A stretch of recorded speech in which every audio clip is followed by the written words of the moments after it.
If you see the world as declining toward its end, you cannot see yourself as advancing.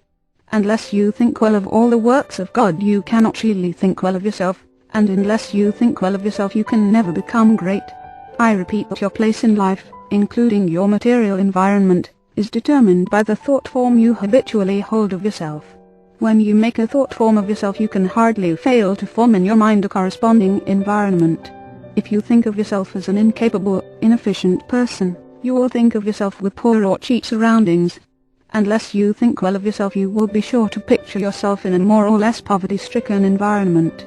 These thoughts, habitually held, become invisible forms in the surrounding mind's stuff, and are with you continually. In due time, by the regular action of the eternal creative energy, the invisible thought forms are produced in material stuff, and you are surrounded by your own thoughts made into material things. See nature as a great living and advancing presence, and see human society in exactly the same way. It is all one, coming from one source, and it is all good. You yourself are made of the same stuff as God. All the constituents of God are parts of you. Every power that God has is a constituent of man. You can move forward as you see God doing. You have within yourself the source of every power. Chapter 17. More about thought. Give place here to some further consideration of thought.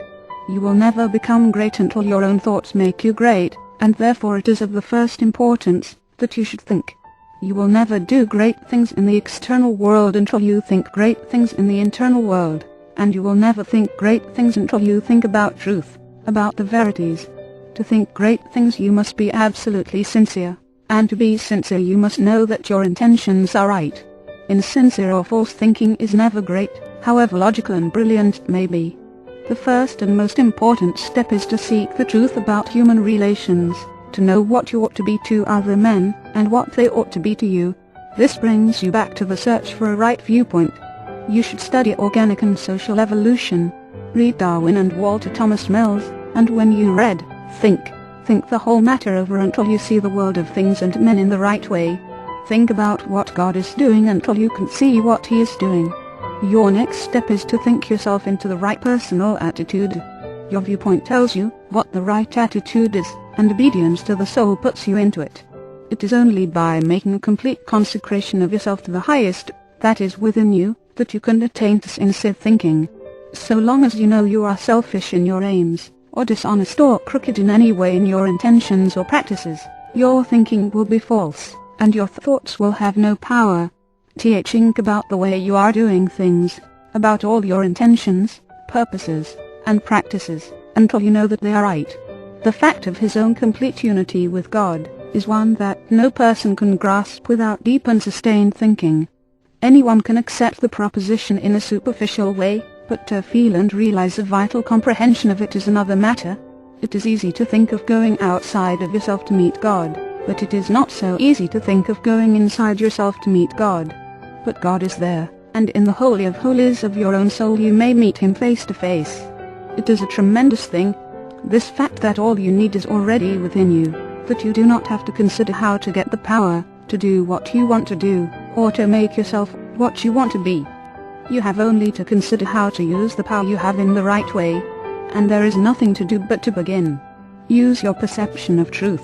You can see so me truth today, live fully up to that, and you will see more truth tomorrow. To rid yourself of the old false ideas, you will have to think a great deal about the value of men, the greatness and worth of a human soul. You must cease from looking at human mistakes and look at successes. Cease from seeing faults and see virtues. You can no longer look upon men and women as lost and ruined beings that are descending into hell. You must come to regard them as shining souls who are ascending toward heaven. It will require some exercise of willpower to do this, but this is the legitimate use of the will to decide what you will think about, and how you will think. The function of the will is to direct thought. Think about the good side of men, the lovely attractive part, and exert your will in refusing to think of anything else in connection with them. I know of no one who has attained to so much on this one point as Eugene V. Debs, twice the socialist candidate for President of the United States. Mr. Debs reverences humanity.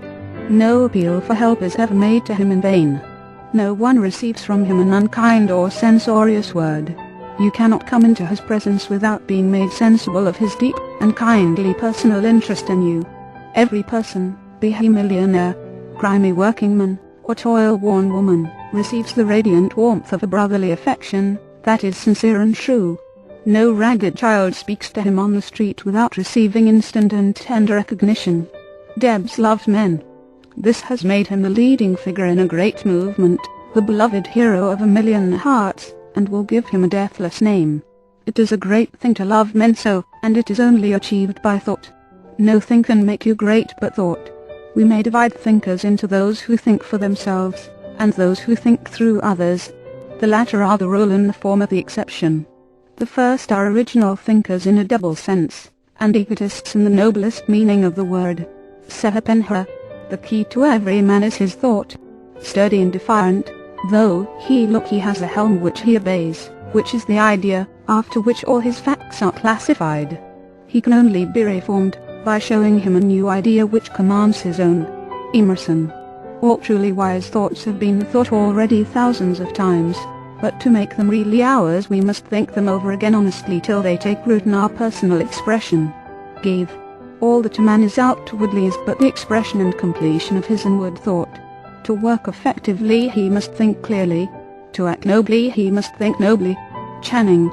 Great men are they who see that spirituality is stronger than any material force, that thoughts rule the world. Emerson.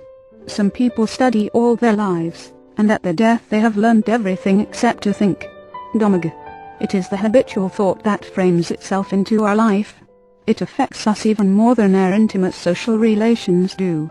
Our confidential friends have not so much to do in shaping our lives as the thoughts have which we harbor. J.W. Teal. When God lets loose a great thinker on this planet, then all things are at risk. There is not a piece of science, but its flank may be turned tomorrow, nor any literary reputation or the so-called eternal names of fame that may not be refused and condemned. Emerson. Think. Think. Think. Chapter 18. Hayes' idea of greatness in the 23rd chapter of Matthew. Jesus makes a very plain distinction between true and false greatness, and also points out the one great danger to all who wish to become great, the most insidious of temptations which all must avoid and fight unceasingly who desire to really climb in the world. Speaking to the multitude, and to his disciples he bids them beware of adopting the principle of the Pharisees.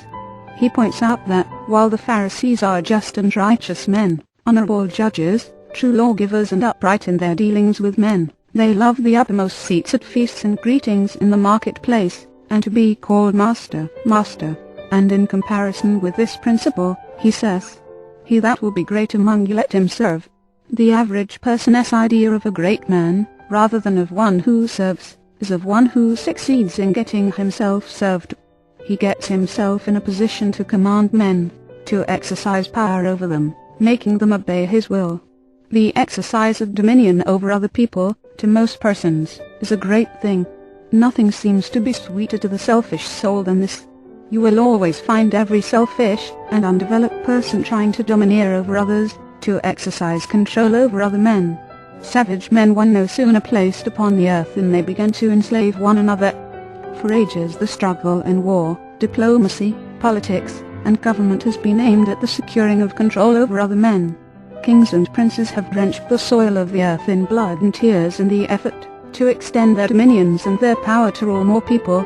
The struggle of the business world today is the same as that on the battlefields of Europe a century ago so far as the ruling principle is concerned.